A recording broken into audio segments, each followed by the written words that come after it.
Liverpool and City score 4. Sunderland are back, and 18 goals were scored across 2 FA Cup games. Welcome back to More of a Six. I'm Henry Swain, and this evening I am joined by Matt Avery and also Kyle Freegard. It's a smaller squad today with thin on numbers, but today we're going to be reacting to Friday and Saturday's Premier League games. We're going to talk all things footy from the weekend, and we're also going to welcome the first edition of the Mo Avi Weekly Quiz. Firstly, how are you both? Obviously, we had differing results for each of you. How are you doing, Matt? Well, first of all, you said FA Cup. Do you mean Prem games Oh dear, at the yeah. start? Yeah. Oh no, Um. no. The two goals scored across FA Cup games. I did mean that. We'll get onto that later. Okay. We're talking preliminary rounds, but let's Oh, I stick. must have missed a joke, man. Yeah. That's all right. No, it's Um. fine. Let's stick to the Premier League first. Yeah. Pressing football depression. I've not missed you. Last minute equaliser. I've not missed you either. Just what can you do, man? Fulham. You know what? I'll save that for later. And yeah, Yeah, no awful. worries. We're gonna break down each game. Kyle, bit of a better day out for you boys. How you feeling, mate? Yeah, I mean, it was a pretty perfect Saturday, to be fair. It was a good performance. Richarlison decided to become R9 for the afternoon. Brilliant goal. I'm sure we'll probably talk about that a bit later on. But yeah, 3-0, second in the league now after City had to go and ruin it. But yeah, happy days. Not too shabby. Obviously, we don't kick off until tomorrow at 2 p.m. against Chelsea. I don't really know how I'm feeling ahead of that, if I'm honest. I'm not expecting much. Anyway, last night, the Premier League kicked off at Anfield. Champions Liverpool coming out on top after a 6-goal thriller against Bournemouth. Antoine Semenyo scored twice to draw the Cherries level in the second half after suffering alleged racist abuse from a fan in the Anfield crowd. Firstly, what did you guys make of that incident and how he handled it and how the club handled it and just how it was handled generally? Um, and then we'll kind of talk about the game. So if we go to you first, Matt. Obviously, it's awful how this is still happening in stadiums or just anywhere in 2025. It's just pathetic, really, and the fact, someone in the front row has just had the balls to say that, and just why you're in a stadium full of people that see you say that. Is everything about it is just stupid, and again, it should not be happening. But I think he has been banned, he has been arrested, which is obviously great for everyone. And Semenyo went on to dunk two on him, so it was great. It was really, really good to see Semenyo score, and everyone's buzzing for him, obviously. You've been quite a big fan of Semenyo. I remember you saying on our transfers episode and our Big Six episode, or non-Big Six squad builder episode the other week. I can't speak this night. I'm very tired. But you were saying that you had no idea how he hadn't had a big move yet, and I kind of agreed with you. But I also was in the boat where I want to see a bit more from him, and I think he showed that last night. He was just superb. I mean, that second goal, he's carried it essentially the length of the entire pitch. And Yeah, then that defending was quite funny. In fairness, did you see Kanata and Van Dijk? They were just facing so the wrong brutal. way. This is Yeah. why they need Mark Gay. But no, you're right. It was calamitous defending. But nice words about the situation as well. Obviously, it's disgraceful. There's no place for it in football. Every football club has arseholes that support them. Unfortunately, there's not much you can do about it. Hopefully, he gets sorted. Gets the rightful punishment and he never gets to attend a game again. I saw a thread on Twitter from a guy that sits next to him that said, this is a guy that's been going for 10, 15 years. He's not new to this, sometimes gets a bit out of hand, but there's never any excuse to say anything like that. These are humans at the end of the day. You wouldn't go up to a random person in the street and say some of the things that people say to footballers on a pitch. Yeah. So I don't know what makes people think that they can say it when they're sat in a crowd. I think the best thing that could happen is a player turns around and gives someone a smack around the face. To be honest, I think that might kind of make Valid. people Totally realise. valid. I think that might make people realise that there are consequences to your actions. Anyway, moving on to a more positive note, let's talk about today's Premier League games. Actually, we'll stay on Liverpool just for a minute. Kyle, just what did you think about? It's their first game back in the Premier League, obviously after losing the Community Shield final. Lots of new players. What did you make of their performance? How do you kind of rate their chances of keeping their title? Still think it's like similar fashion to how they were against Crystal Palace, of where they looked brilliant in attack, but at the back they just still did look a bit shaky. Not really what we used to seeing from Liverpool in the last couple of seasons. Frimpong, I mean, there was so many times where he was further up the pitch than what Salah was, and therefore it's kind of left. You've had Kirkes kind of having to tuck in as like a left centre back almost. It just doesn't like. I don't really like it. I'm sure they'll probably like tune to it the more they play together, but I think it's like we said the other day about the Community Shield, it's the same kind of story where they look brilliant in attack. Ekatike, by the way, what a player. Very what good. a player. Verts, he struggled quite a lot, actually. He just kind of looks like he's not physically adapted to the league just yet. You'd hope that probably does, like he does eventually adjust the more he plays in the league, but he just did look a little bit lackluster, a little bit too slow on the ball. But yeah, the same story as Crystal Palace, really, in the Community Shield. Yeah, I'd agree. I think as you were saying that, I'm sure people that listen to the previous episode will remember that we all said the exact same thing. After you highlighted it, that Kirkes just ends up having to tuck round as more of a centre half for third centre back. I think there's definitely more to be done. They need some players, but a good start nonetheless. They showed how clinical they can be. It was a nice moment for Salah to score. You could tell I think you could tell during the game that he'd put a lot of pressure on himself to get that goal because he wanted to pay tribute to his friend, obviously Diogo Jota. So him getting that in quite an unorthodox way for Salah, on his right foot instead of his famous left foot. It was just a lovely moment, and to be able to do a celebration and stand with the fans after as they sang his song was lovely. Let's move on to today's Premier League games. Aston Villa versus Newcastle was the early kickoff on Saturday, and it was somewhat anticlimactic, I'd say. Ezri Konsa saw a red card, and the game ultimately ended 0-0. Boys, I know that I don't think neither of you watched the full game, but what did you make of what you have seen from it? Just plenty of Newcastle chances. I was listening to it on the radio, and I heard that Newcastle were pretty wasteful, and Villa were really, really bad. Really, I heard they kept giving it away in build up, and just looked really sloppy. But I think that's to be expected with a lot of teams. First few games they got better in. And from the highlights, Newcastle had the better chances for sure. Villa also had some good chances, but I think in these situations you miss Isak definitely in the box and just his box presence. Yeah, for sure. Kyle, did you have any thoughts to add to that? To be fair, like you said, with us not being able to both watch the game, and the highlights as well, it being a 0-0 draw, it's not too much you can really go off other than the fact that it was quite anticlimactic. And as Matthew pointed out, Newcastle probably did have the better chances. That's probably helped, obviously, with the Eric Konsa red card, which, I mean, he's got to go in that position. I don't think there's really too much debate, really, with that decision. It was one of them where he had to make the challenge, or Gordon's through on goal. So, kind of have a little bit of sympathy with him, but for him. But I mean, and ultimately, it's saved his team a point, right? Because they have exactly, gone on to lose the game.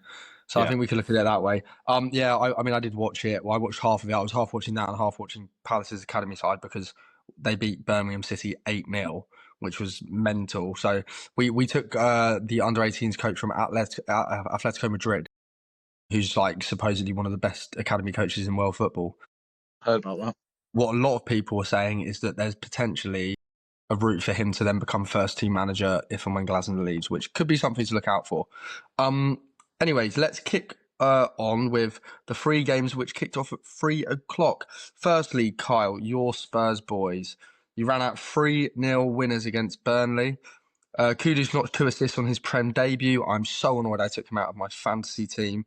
Richarlison scored one of the most perfect overhead kicks I've ever seen, as well as another goal. What did you make of your team's performance today?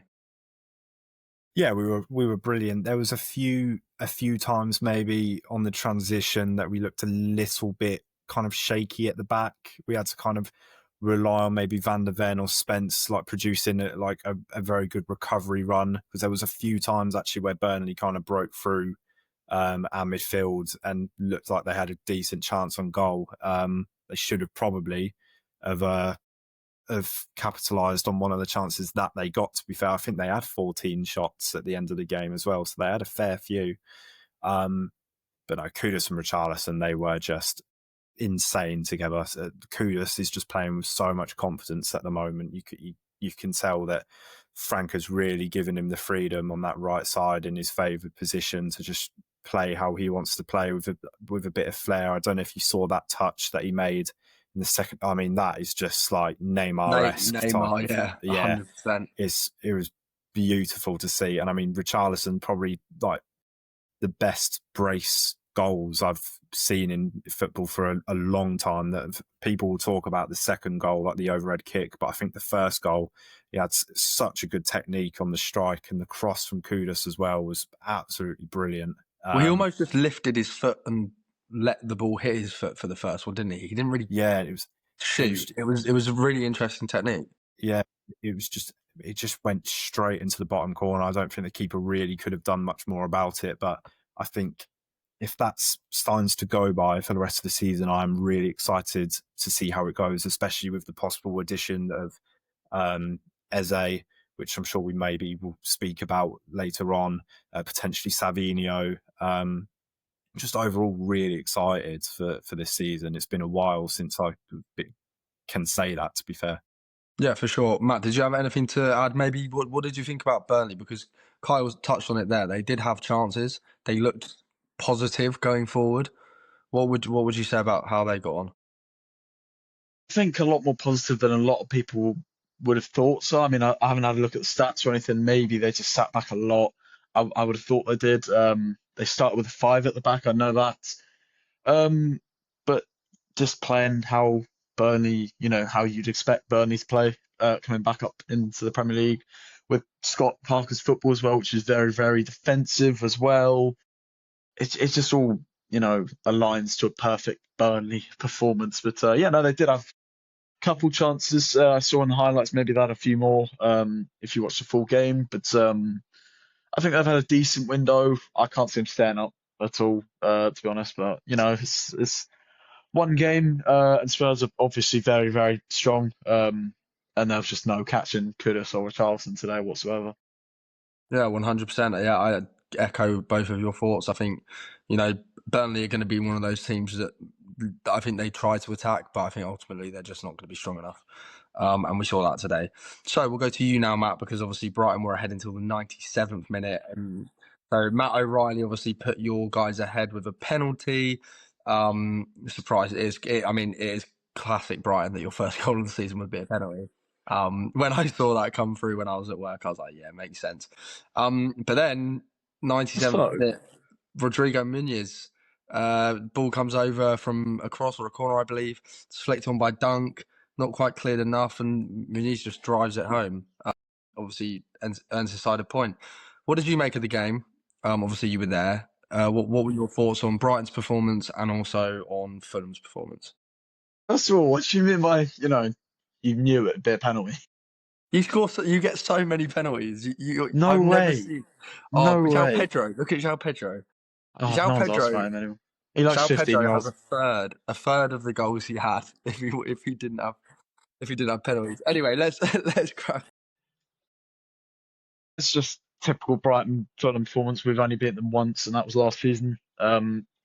Since we've been in the Premier League and they've been in the Premier League, just bogey team, absolutely. And first half, I thought both teams were okay, nothing really spectacular. We probably had the better chances. We had with more possession. Second half, we got our goal and sort of sat back a bit as well. I think our game management at times last season as well was really poor, and it was again today. We just sat back, defended quite well, and Fulham were limited just had limited chances until in fact, we had a lot of chances ourselves as well. Second half, a lot of sitters which we should have buried, but Yeah, until the final minute where a corner was swung in and set pieces have been a big issue for us. I think it's just really unlucky. Dunk got a flick on. Um, and it's obviously that's unlucky with Dunk, and a lot of people are going to criticise him, especially you lot. Um, But I would and agree. I would agree. He's just trying. It's almost like he's jumped a yeah, little early and he's coming down as yeah, he he's. has, yeah, yeah, and Milner slips as well. I don't think Milner should be marking Muniz in the first place. It's a complete mismatch. But Muniz does well. He improvises well, takes his goal. Um, but inevitably he's off to Atalanta. So Fulham, who's the real winner? There we go. There we go. So it ended 1-1 down on the south coast, just around the corner from where I live. In fact, I saw a lot of Brighton fans that didn't look best pleased on my way home from work. Um, the final 3 o'clock game saw Sunderland absolutely thrash West Ham.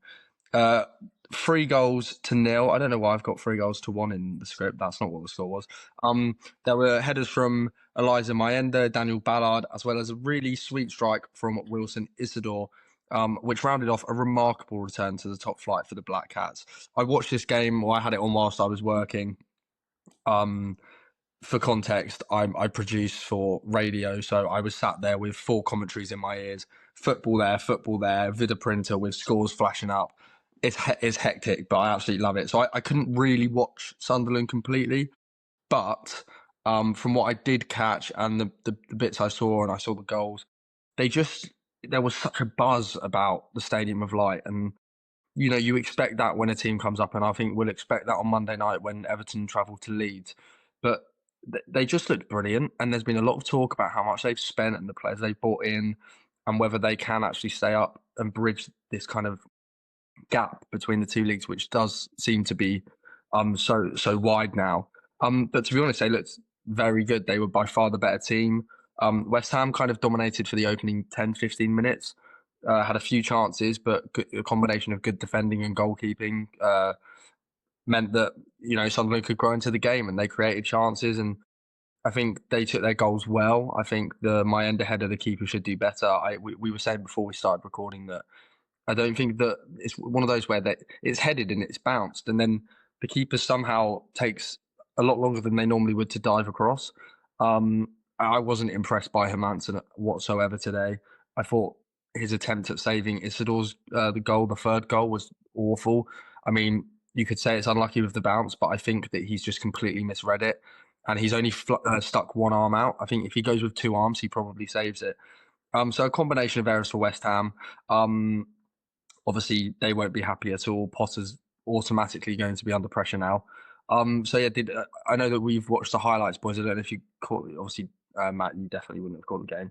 But what did you make of Sunderland, and also how important do you think this is for a newly promoted team to get not only such a good result, but also such a good result at home?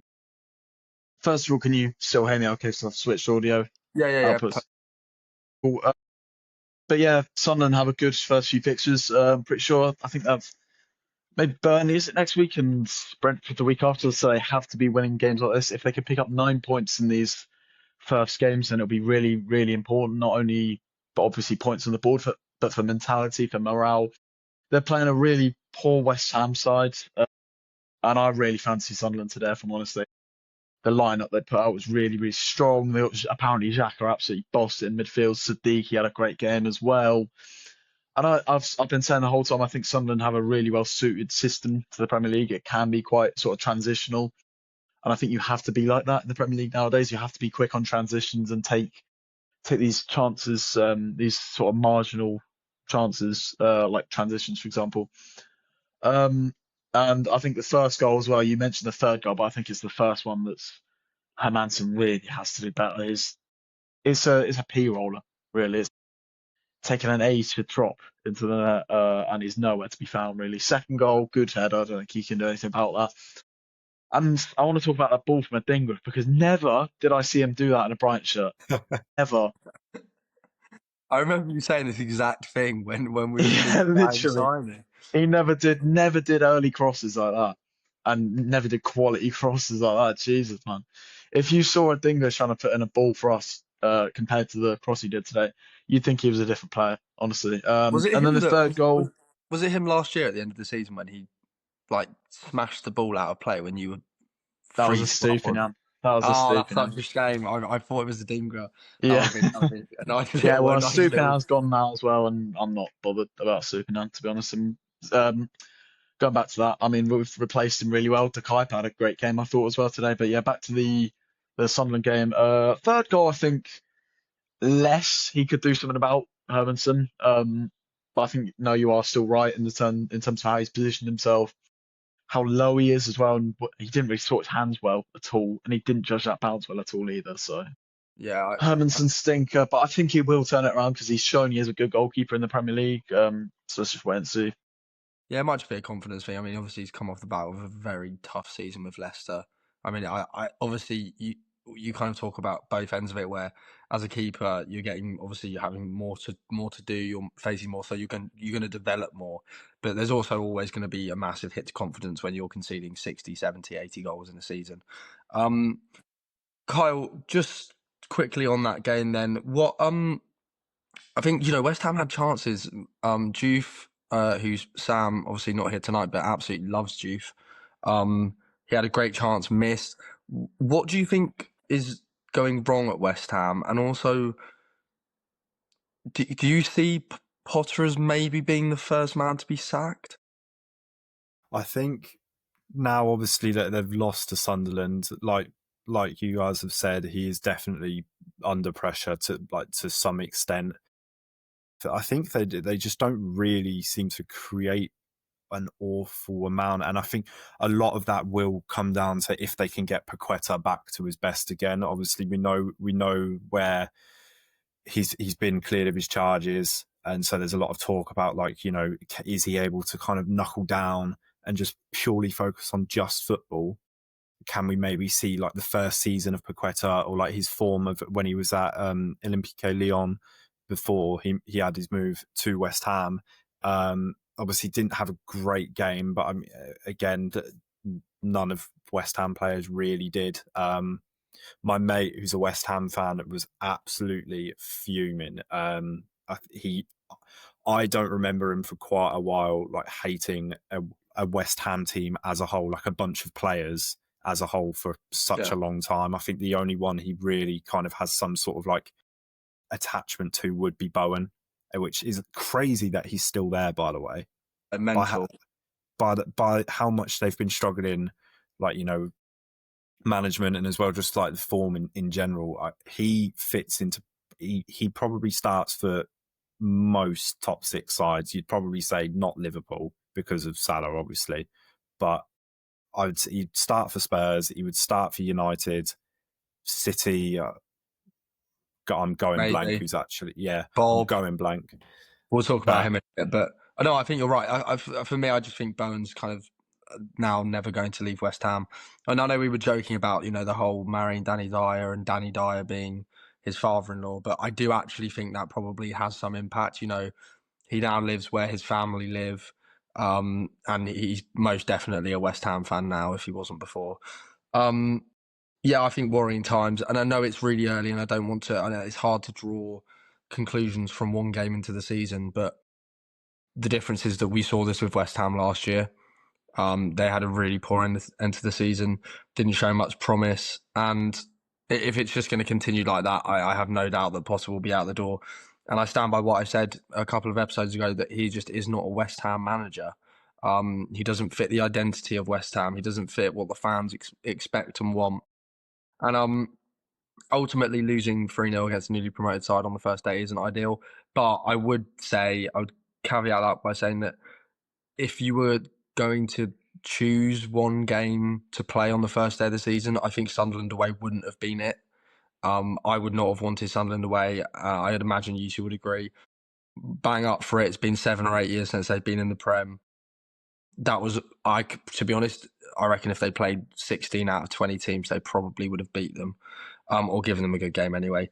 Anyway, let's move on to the final Premier League game of the day, which saw Pep's Man City travel to Wolverhampton, which is obviously a well-renowned shithole, as Noni Madueke said last year, and Haaland joked about yesterday on his Snapchat, I saw on Twitter.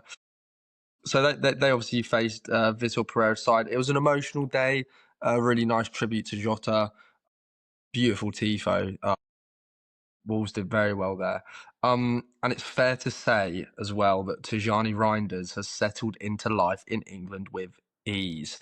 He scored, assisted, and was at the heart of City's first goal, what people now call a pre-assist, in an eventual 4-0 win for a side who will be looking to reclaim the title. So what did this game show us? Firstly, I'm just going to touch on Reinders. I mean, the second he got the assist and then the goal, I messaged our WhatsApp group and said, Sam, get the clip out of me talking about Reinders. That needs to go everywhere. Because I said the signings video that he would be the best signing of the Premier League season. And I stand by that. I mean, he was just fabulous. I've never seen a player kind of step into Premier League football so easily. We saw with Wirtz last night that he kind of did struggle a bit, was a bit off the pace, maybe not up to the physicality. But my God, Reinders was just superb. I mean, everything he touched was perfect. The assist, the pre-assist, where he kind of scoops it over the top to Rico Lewis was amazing. Rico Lewis, who, by the way, I cannot believe Forest even think they have a chance of signing. I know he does his whole that celebration, and it's all like, I remember he did that at Selhurst, and we were like, nobody's talking about you, mate. Like, it's a bit weird. But he's a great player, so it would be crazy to let him go. What did you think of it, Matt? Did you get to watch much of it, or have you just seen the highlights? A bit of both. I've seen the highlights, and I did catch, I think, the last half an hour. Just dominant, really.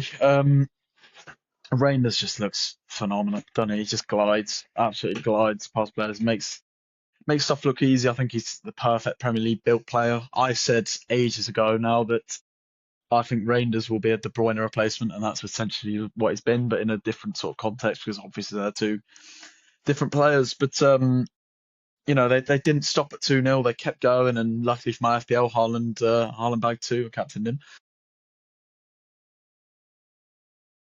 After that, they bring Cherky on, and just wow, Cherky is, yeah, it says enough.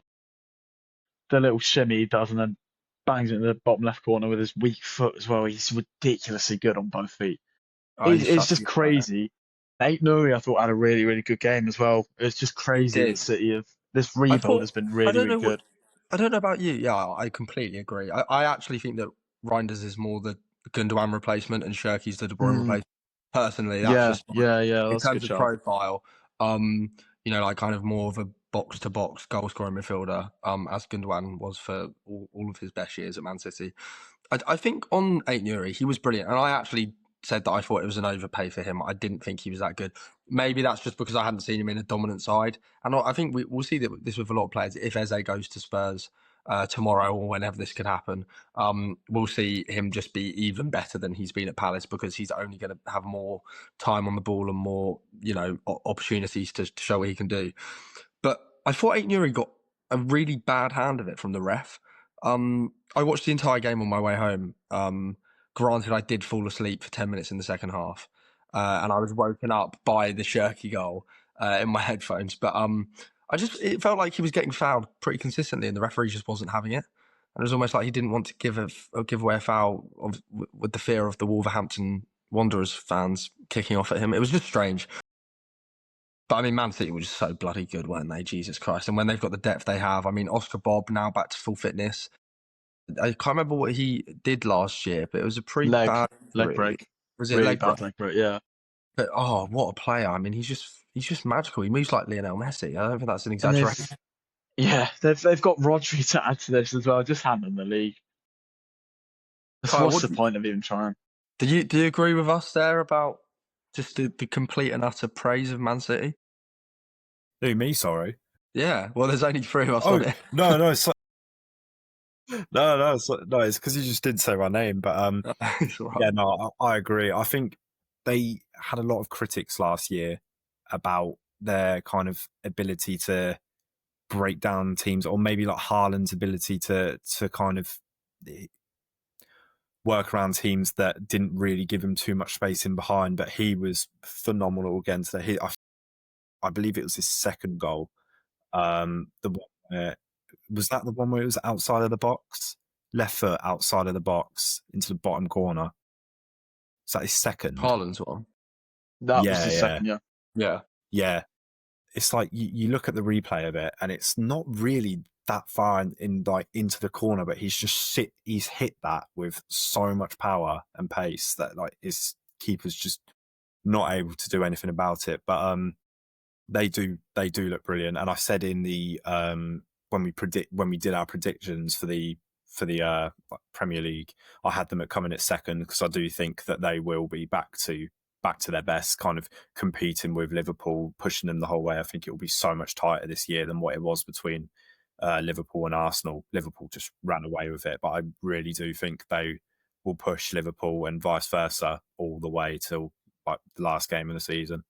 Yeah, for sure. I just on that as well. I think that maybe the difference that we see will be that we might come to May next year, and Man City have lifted the title, and what we actually look back on and say is that, well, the reason they've done that and Liverpool haven't is because Liverpool were just too susceptible to counter-attacks and they were too open defensively. Man City never looked vulnerable, I wouldn't say. Last season they did at times, but today, I know that Menezes had a header disallowed for offside, but I can't remember many chances. I think Trafford did an excellent job of playing that sweeper keeper role that we spoke about in regards to Alisson after the Community Shield, just coming out and just you think the player's in, and there he is. I thought he was superb, and you know there's a lot of pressure on him. To be honest, for his sake, I really hope that Donnarumma doesn't go to Man City, because you know you've got a keeper there who is beyond talented enough. Excuse me, I had a Nando's just before we filmed, so but he's just beyond talented enough. I mean, I rate him so highly. I think that on the England side of things, it's only going to be beneficial for us as England fans for James Trafford to be playing week in, week out in the best division in the world. And I thought he had a superb game. John Stones was superb. I think, you know, Gonzalez was brilliant. They were all just, it looked like watching Man City of 2-3 seasons past, but there were these different bodies in there. So yeah, I think they're going to put up a proper big title challenge this year, and I think maybe I probably overlooked them a bit in my predictions. Anyway, let's move on now. We're just going to touch on some stuff outside of the Premier League because we don't want to just focus on that. In the FA Cup preliminary rounds, which is what I was touching on earlier, Matt. So obviously the FA Cup started the week the season started. So we're in the preliminary rounds. For some reason, that's really hard to say. Anyway, 2 games today put up an outrageous 18 goals between them. 18 goals across 2 games. Whitstable Town beat Edgware and Kingsbury by 9-0, with Sheppey United matching that result against Eastbourne United. 9-0. We were saying in the studio it's a race for 10 goals. And to be honest, Sheppey United, I'll let you know this just because I remember it from filling in the scores. Sheppey United was 7-0 up at half-time. 7-0. They scored the 8th goal in the 50th minute.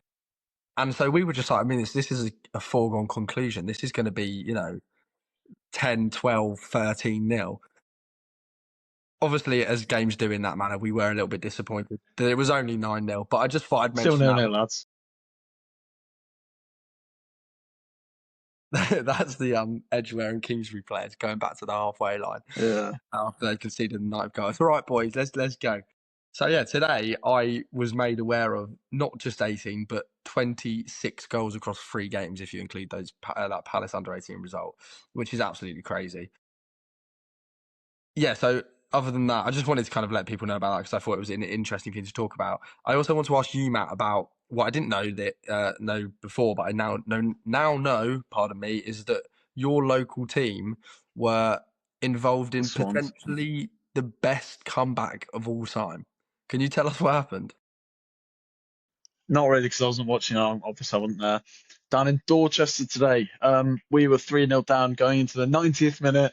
We scored the 92nd, the 94th, and the 95th to make it 3-3. This is just what we do. We have so much late drama, Walton and Hersham. You might have seen it before as well. I went to a game last season where the keeper scored a last-minute equaliser. We won our first game as well, first game of the season, I think 6-3 as well, and we had 10 men. Just scoring goals, chaos, chaos. It's just what we do at Walton Hersham. This is our season to go up. I think we're going to adopt them as the podcast non-league team. I'm so here for that. I'll get them as a sponsor.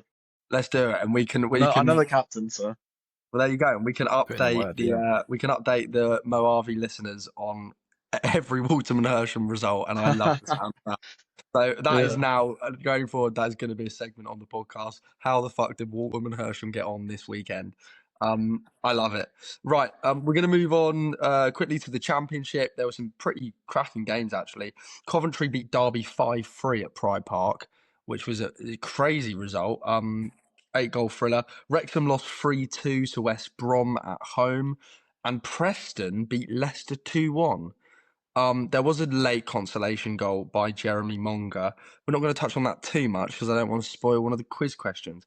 But were there any other highlights from football since we last spoke? Anything like that you boys want to touch on before we get onto the quiz? Just Baleba. He's not going anywhere. As Ornstein said, there's still United fans delusional about that. It's not happening. And IndyCar News is piping up and saying Paleba's disappointed. Da, da, da, da, da. It makes me sick, honestly. I'm so bored of the saga. Just he's staying. Get over it. He's going next summer. End of. I think that's completely fair. We'll stick to transfers then. We'll end with the quiz because we may as well. United apparently have also inquired about Adam Wharton, saying that they'd be willing to pay 70 million. I think the answer that they will get from Palace will be basically, I think they might Fuck actually just off. they might just add Tony Bloom to the call and just go, Tony, can you just say it for us? See you later, fuck off, get out of That's here. disgrace. 70. 70 million. I think you should be looking to even use the valuation of Baleba as a benchmark as well. I think that No, for in sure. terms of, but they're different profiles, different players. So obviously But some people, wow, Wharton is yeah, great. obviously people outside of Palace won't know this. There were Real Madrid scouts at the majority of Palace's games last year watching Wharton. So, I mean, United can do one, to be honest, mate, because Real Madrid will come in and if they will pay what they need to get the player that they want. And by the sounds of it, they want him. We're gonna touch on this, and I don't want to because it's been an inevitable that he's gonna go, and I think that for the club's sake, we need to sell him because of the money we'll fetch and what we'll be able to do with that ahead of Europe this season. It's just gonna be bittersweet because he is easily up there as one of my favourite Crystal Palace players of all time. What he's done for us as a club, and I know Matt, you obviously won't be buzzing about No, it, but look, enough. but Just if move it on, move on. was, if FA Cup winning goal, semi-final goal, quarter-final goal, big goals in the Premier League, it just an incredible player. But it sounds like, although there's been reports that talks have stalled and there's kind of issues with negotiations, that Eberechi Eze might well be on his way to Tottenham Hotspur. Kyle, how do you feel about that? Because I feel like I might start crying if I talk about it too much more. Well, about the actual negotiations, I'm constantly on edge because I just know what Daniel Levy is like. Like he is very stubborn and he likes to save a couple of quid. And I've just got like the worst feeling in my head where the negotiations will just end because he's not paying an extra 5 million what Crystal Palace want. To be honest, as well, just to back that as well, I think you've also got Steve Parish, who is also one of the. I think aside from maybe Bloom, I think that Bloom and Parish might be two of the tightest in terms of selling. Like they want what they want and they'll get that. Yeah. And obviously having Levy, who is a notorious tight ass, it's just not. It's not a great match, like exactly at all. But like with regards to like how I feel about him potentially joining the squad and like what that means for us as an actual team, he just does elevate us to the next level. I think, especially with how Maddison's had his ACL surgery, so he's out for the season now. Kulusevski looks like he's back at around December. And even then, there's kind of question marks as to whether Frank will see him as a 10 or as a right winger. He takes us to the next level. Him and Savio, who we're also like heavily linked with. I think if we sign either of them, I really fancy our chances to push for top 4 again, and then hopefully next season. Well, if we've got top 4, you would probably say that Frank is still at the club, right? But next season we could really push on after that to compete on in all competitions on all fronts, really. But I just Spurs, do not fuck this up, please. I can tell you, Eze I can is tell you, my you dream haven't watched. signing. I can tell you haven't watched him for the last 5 or 6 years. I mean, you'll fall in love with him instantly. He's the kind Yeah. of player which every fan wants on their team. He does things that like. I mean, I was watching somebody made a compilation of him doing keepy ups mid game, and it was 2 minutes long. Like that, like flicking it over someone's head and then taking it on his knee and then taking it on his other knee and then taking it on his other knee and docking it through, doing it again. Long ball coming over the top, takes it on his chest, onto his knee, onto his other knee, couple of keepy ups, then takes it past the player. I mean, I've never seen anything like it. He's got such elegance and just incredible poise. He's an entertainer. He's the reason that we love football. And hopefully when he's at Spurs, Matt can start appreciating his talent. And also when he's playing for England, you can be a bit happier when he does well. Because I know I'm the same. When there's a Brighton player involved in a national team, I'm not exactly willing them. Yeah. Well, it's all right. Don't worry. He had his chance, and he very much did not pass that test, did he? God. The possible replacements that Palace are looking at: Bilal El Khanous from Leicester, decent option, but not the best. I think that, when I say that, I don't mean not the best player. I mean we need somebody to come in and do what Eze's doing. That's essentially what you need. He's a good choice to bring in as future and depth, but I don't think we should be starting with El Khanous going forward. Harvey Elliott's another name. We spoke about him recently. I think he'd be brilliant, to be honest. I think a lot of people, don't like him because he looks like a bit of a twat. Maybe he is a bit of a twat, but I mean, he's such a good player. He scored a massive goal in the Champions League last year at PSG. Led England single-handedly, essentially, to winning the Euros, the under-21 Euros. So, I mean, that would be a good signing. We'll just have to wait and see, and obviously we'll keep people updated as and when we film episodes. Another transfer announced today, Dango Ouattara to Brentford. Sorry, got confused there. What do you make of that signing, Matt?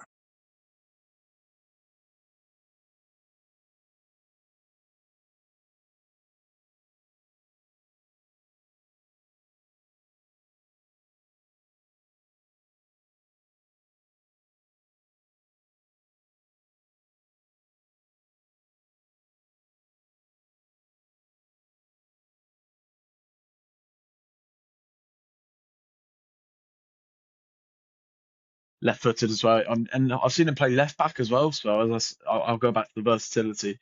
I think that's very important in today's game, especially with the load of games you have and injuries you can pick up within the team. Just good signing, I think. And Bournemouth have been fair on their valuation, and Brentford have paid up. Yes, too much, but it's just fair enough all round. And I hope he does well. I do like Ouattara. Yeah, I agree with what you're saying. I think it's far too much money for the player. I think he's a good player, but I don't think he's that good. It's a weird move in terms of progress. It's not really a progression move. Do you know what I mean? I mean, I don't think it's. It's almost a downgrade, no? I'd say so. I would go that far because I think you'd rather stay at Bournemouth this year. I mean, they looked great against Liverpool. You're under a superb manager, and you're swapping that to go to a team that have lost their two best players. I mean, I can only imagine that they've offered him a massive contract, but I'm not really sure how Brentford operate in that sense. But in every sense I can think of, it's a downgrade. You're going to I'd say Bournemouth probably as a club a more kind of iconic, if you like, than Brentford. If I was a player, I think I'm not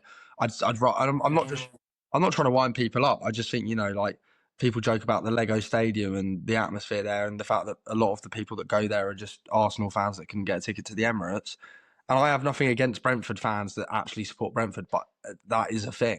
We saw at times last season fans in the home end wearing Arsenal shirts. I just think it's a weird move. Anyway, let's go to Forest quickly. James McAtee today he's gone. That's now confirmed by the clubs. So not just a here we go. Man City tweeted out earlier. I'll try and get the tweet up as we're discussing this, but from what I can remember, it was a bit of a blunt statement. Mr. Marinakis can confirm that he has signed James McAtee. Also looking at Douglas Luiz. So we'll go to you first, Kyle. What do you think of those signings?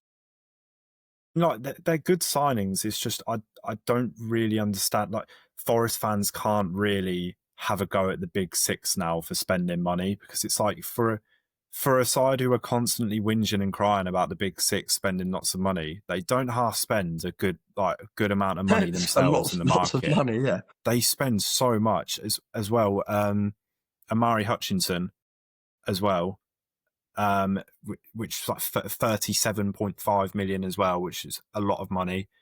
They're good signings, but they are. And did you see them quotes by Nuno, by the way, about like kind of the vision of like where the club are wanting to go? Like he wants the club to go down with like their recruitment. Give them a read because they're not a great. They don't sound too great. And Can you summarize?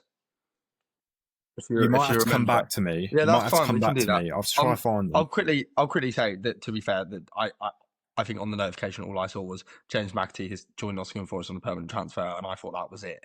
And I was going to say that's a little bit tight. But they did say we'd like to wish Maka all the best for the future. Obviously, he grew up there from their academy. I have no doubt there'll be a really comfortable buyback clause / matching clause for them, because let's be honest, they're not going to make the same mistake that they made with Palmer.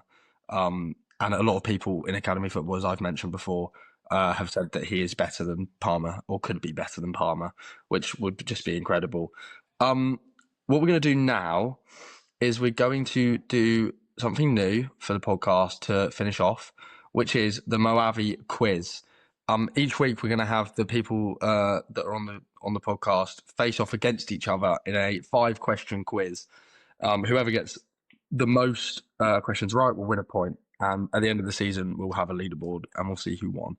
Obviously, that means that the more you're on the podcast, the more chance you have of winning. So we'll just we'll play that by ear. But anyway, we're going to start with Kyle's 5 questions. Okay. Obviously, I want no audience interaction, Matt. Obviously, you're up against each other. I've tried to be. Obviously, it's the first time I've done this, and it's actually a lot harder than you think to come up with quiz questions. But I've tried to be as fair as I can in terms of the level of difficulty and also the kind of subject matter. So you've all kind of got a question about transfers and individual players and that kind of thing. You'll see as we go on. Anyway, we're going to start off. I'm going to read out the 5 questions one at a time. You're going to give me an answer. I'm not going to tell you your score until the end of the quiz. Okay. Right, So, okay. First of all, how old was Leicester City's Jeremy Monga when he scored in their 2-1 loss against Preston today? He was 16 and 1 month, I believe. Nice and specific. Looks like he's looking at a screen there. He A little can't. bit He actually suspicious. can't. I will just say, obviously the questions are in the script, but as I was eating my Nando's and we were chatting on here before, I was writing them up. So if you've cheated, I'm kidding, I'd be very disappointed. No, I promise. So I've I got promise. I've got the I'm kidding. answers on a separate spreadsheet. Anyway, number 2, Tajani Reinders scored and assisted for Manchester City today and got a pre-assist if we count it. Excuse me, but where did he play before AC Milan? It's a tough. I'll be honest, this is a tough question. He's Dutch, so I'm guessing it's going to be an Eredivisie team. I'm going to go for AZ Alkmaar. I don't know. Okay, interesting. Question number 3. Barcelona beat Mallorca 3-0 today, but how many players did Mallorca have at the end of the game? Saw Yamal's goal as well, and it was a really good goal. Did you see the picture of the little Mallorca fan crying on the steps? It's like a 12-year-old, not even that, a 6-year-old boy just in tears. Oh, bless him. It's a learning curve. Welcome to football, son. Yeah. Oh, God. I'm going to say I've definitely got this wrong. 9. 2 red cards. Okay. Number 4, who is occupying the bottom spots in the championship? The bottom 2 spots, sorry. These are tough. Give you that. You've done well with these. These are tough, and I've been in work all day as well, so I literally couldn't even watch the Premier League games, let alone Championship. This is one that I got from seeing on social media. So I kind of tried to do a mix between social media stuff because I'd imagine most of us would see similar things. Obviously, if you're working, then I've been a bit harsh, but I wanted to make it tough.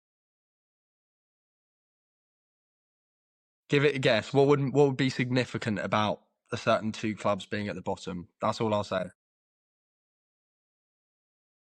I genuinely don't know. You know what? I couldn't actually even tell you who would be like lower Championship, top League One at this point. That's valid. Honestly, Is that a pass? You can pass if you want. Yeah, I'm passing that. Honestly, Okay, that's fine. Awful. And finally, who did Birmingham score twice against in stoppage time to beat today?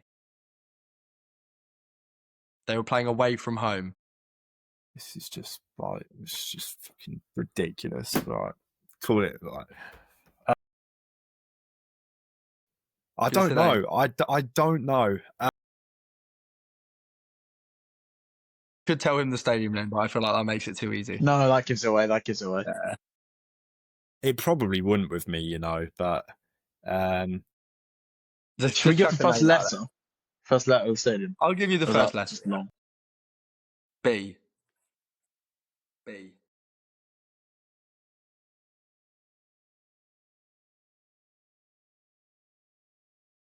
gonna give you 10 seconds. Oh, bloody hell. Fucking Inter Milan. There we go. Yeah, that was it. Yeah.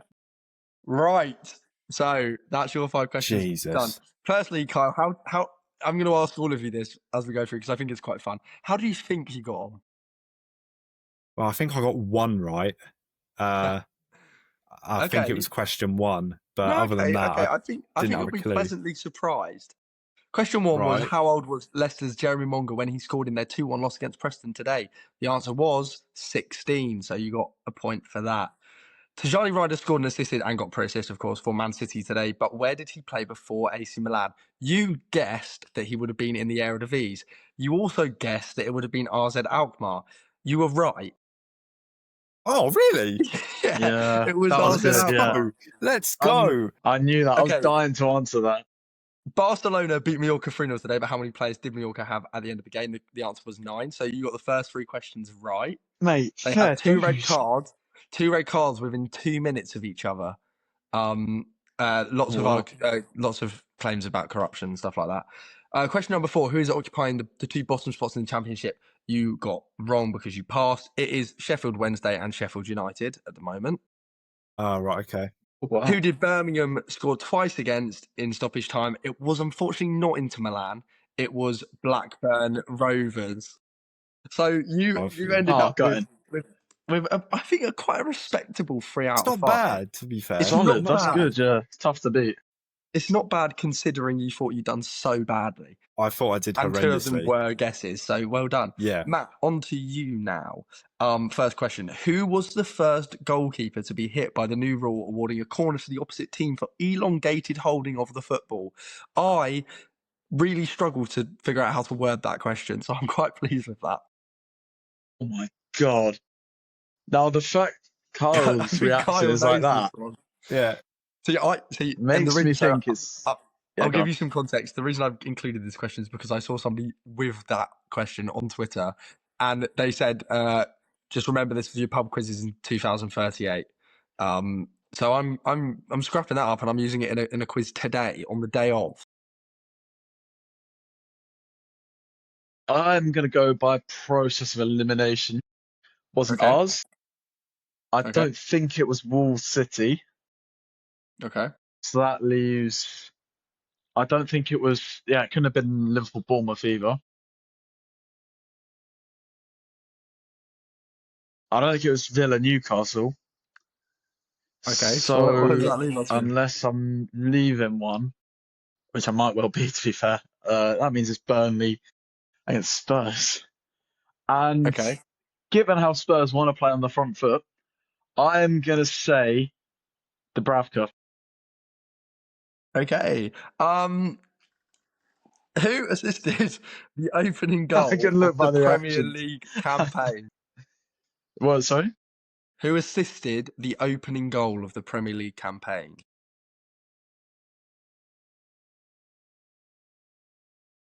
It wasn't really an assist, though. Like, it was just quite lucky, wasn't it? It's just deflect. Well, it wasn't an assist. Somebody passed him the ball. Obviously, we know. Yeah, that's true. Yeah. Somebody passed him the ball. No, it wasn't an assist. I don't want to know. Who was that? Oh man, I think it was Alexis McAllister. Okay. Is that locked in? Yes. Okay. Eliza Mayenda scored the opening goal as Sunderland beat West Ham. But how old is the Spaniard? Oh God, it's either 21 or 22, or is it 23? Because I know he's playing Spain 21's football, or was. Oh, that's horrible. I'm gonna go 22. Okay. Question number 4. Richarlison scored twice today, but what club did he play for before Everton? Watford. Okay. Henry. Well, It's easy. well, no, you know what? You know what though? I was looking at. I didn't know that. It was only 1 year that Really? he was there. I just completely blanked my mind. Never mind. um, Bay- and finally, Bayern Munich won the Super Cup this evening. But who scored the 2 goals? Oh God, I'm done here. Let's just take a stab in the dark. It I've can't be actually, I've Musiala. actually, I have actually changed the question as well because I thought it was too easy and I didn't want Carl to rip my head off. Who did you go for? What Sorry, was? Okay. I'll answer this first now. did you say Kane and Musiala? No, I said it can't be Musiala. Oh, I thought you said it. I thought you said Yeah, Musiala. no, that's understandable. I am gonna go with Kane, and I'm gonna go with Elise. Okay. The question was originally who did they beat in the final, but I thought that was a bit too easy. I don't know. Who did they It beat? was Stuttgart because obviously Stuttgart. Well, not obviously Oh, they Stuttgart won the won the World Pokal, Cup. didn't they? So, okay, so we'll quickly run through those before we end off today and find out who won the quiz. I I actually don't haven't feel figured good. out. Okay, for fuck's sake, I'm gonna have to do a tiebreaker. Who was the Oh, first goalkeeper to be hit by the new rule, awarding a corner to the opposite goalkeeper, to the opposite team? It was Dubravka. Really, I don't know how you got that. If you were guessing, I think I've process got a of feeling. elimination. I've got a feeling you were just pretending. I think you knew the answer the whole time. No, no, no. How could I know that? I Who was I don't know. going off your reactions. To be fair, Who the assisted the, the fa- the opening way Kyle goal? reacted. No, to be fair, but I knew it because I'd seen that exact thing. Who assisted the opening goal? You got it right. It was McAllister. Eliza Mayenda is 20. Oh, is he? Only 20. Wow, So I automatically put a no next Jesus. to your answer because I knew you were going too high. Richarlison, yeah, he did play for Watford. I didn't realise that was that easy. That completely skipped my mind, to be honest. And Bayern won the Super Cup this evening 2-1, but the goals came from Harry Kane and new signing Luis Diaz. So that means Oh, forgot Diaz, man. it was Luis Diaz. So that Wow, good. means it is 3-3 on the first edition of the More of a Six podcast. So what I'm going to do, have you got your scripts open? No, I don't. Close Sorry. them. Don't open them. Oh, Don't wait, open okay, them. good. Don't open them.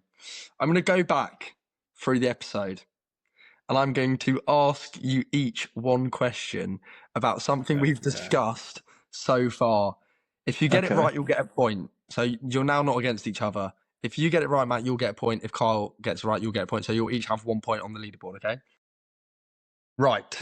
Let's have a little look. I'm trying to find something that isn't easy and I want both of you to have similar level. Okay. I'm going to go with... Oh, this is really hard. This is so hard to do on the spot. I'm really sorry about this. Let's go with... Okay, we mentioned it. This is hard. And I'm going to give the same question to you both, but the different games. Matt, who did Whitstable Town beat 9-0? Oh my I God, it actually, wasn't Eastbourne. I actually said their name 4 or 5 times. Edgware something. Oh no, do I have to get the full thing? You can try. Give it a go. Edgware and something town. Edgware town. Okay, I'm going to give you a point. It was Edgware and Kingsbury. That's actually quite impressive. Kingsbury. Um, Okay, that's How it. how has he got a point for that? How? Hey, lock the point in. Lock the point in. Lock the point in before I say anything. Do you know what? I might actually have to just end the video now and Carl gets no points for that reaction alone. He's just missed out half the team name. Edgware. That's probably what they're known as, isn't it? That's what the locals Is call them. wait, is that locked in? First of all, is that locked in? That's locked Like in. you can't disallow it. Yeah. I don't know. Now, I agree with Kyle. Kyle, who won the other game 9-0?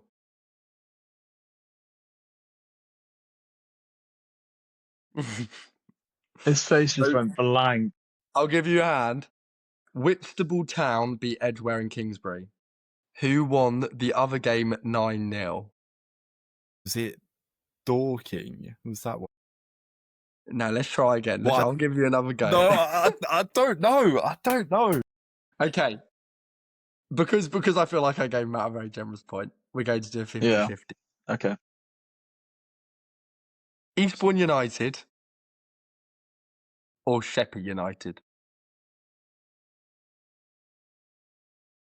Wait, 50-50? So I can answer It as is a well. 50-50. And no. But like, Kyle's got two Oh, right. out of those two. Okay. Yeah, I got you. And if you think back about 30 seconds ago, Matt actually said the answer.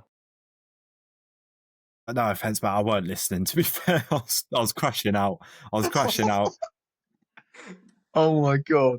Maybe this is going to be a lesson. Wait, say it again. Say it again. Sheppey United or Eastbourne United? Eastbourne. Eastbourne what? They won. No, they didn't. There's two teams in Eastbourne as well. Oh, that's brilliant. So yeah, the reason I thought I'd give it a 50-50 was I thought it'd be really funny because Matt literally said Eastbourne lost the other one about 30 seconds Oh before. my god, he did as well. Eastbourne Town, wasn't it? But somebody He did as well. Somebody was too busy crashing out. So that means that at the end of the first More of a Six quiz, Matt Avery is top of the league with 1 point.